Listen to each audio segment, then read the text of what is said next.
Yo, what's up? I'm here to give you guys my UFC 139 predictions of who I think is gonna win, whatnot.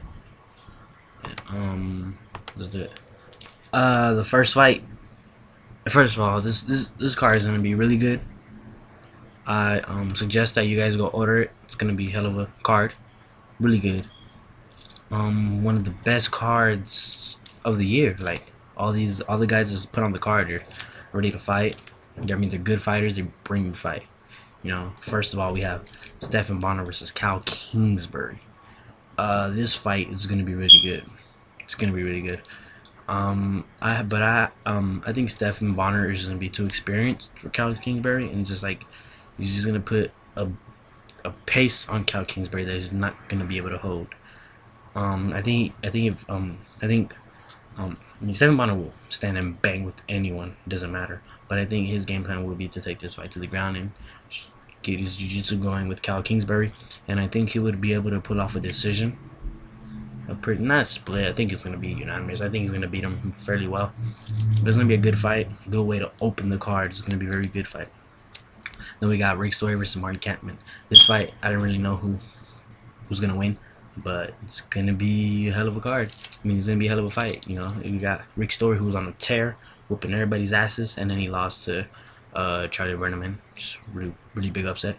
But you know, he was just a late replacement. Then we got Martin Kampman, who people say he got robbed twice by Diego Sanchez and and dude, the one that just fought for the title, Jake Shields, and Jake Shields whooped his ass. Diego Sanchez fight, I mean, I see why Diego Sanchez won the fight, but Mark Kampman won that fight. But I see why Diego Sanchez won that fight. He kept the pressure, and he was more aggressive than he was. But anyways, back to this fight. I believe Rick Story is gonna win this fight, probably even by a TKO. I feel like his wrestling and he's strong. We saw how strong he was against, I forget the dude's name, but when he got that that arm triangle from the guard, that's power, and the way he was able to take the punches from Thiago Alves, and I just think that he's gonna be too much for Marty Kampman. I know Marty Kampman is more of a technical striker, but I don't think he's gonna be able to hurt him at all, and I don't think he's gonna be able to even be able to keep up with the pace that Rick Story is gonna put on him. I think Rick Story is gonna beat him by like probably even a second round TKO. Rick Story's gonna get this, and I'm pretty sure he's. The next fight, if he wins, I want to see him fight Jake Ellenberger. I think that fight would be really good, or even probably Carlos Condit or Josh Koscheck. I think he deserves to get a big fight. You know, because if he wins this fight. I know a lot of people are gonna say like, oh, but he lost to Charlie Brenneman, but you gotta think about it. You know, he was prepared for Nate Marquardt. Nate Marquardt was a taller, jiu-jitsu, Muay Thai fighter. Charlie Brenneman is a wrestler. He wasn't prepared for that. I know you gotta be prepared all the time, but he didn't train for takedown defense. You know, and by the third round, you saw how he adapted to it. You know, but anyways, I think he deserves. If he wins this fight, he deserves a bigger fight with one of the guys' names that I said. And I think he's going to win this fight by second round TKO, I'm saying. And then we got Wanderlei Silva versus Kung Lee. This fight I'm excited for. I'm a Kung Lee fan. After, you know, like where he beat dude, the legend or whatever. What was his name? I forgot his name.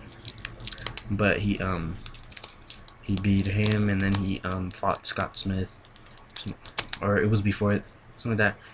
He fought Scott Smith, and then Scott Smith knocked him out in the third round with like a late comeback, and then then they fought again, and then Kung Lee whooped his ass. I mean, Kung Lee is the man, but I think if Kung Lee fights a technical fight like he always does, and just picks his shots, doesn't force anything, he would be able to beat Wanderlei by a decision. He'll probably even TKO the kid.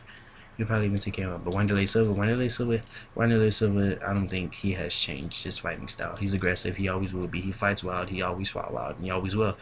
He has to change his fighting style. I mean, now it's even a stiffer competition at 185. Like a lot of people came to 185, so I think he has to change up his style. I think that the aggressive style isn't gonna work for him at all.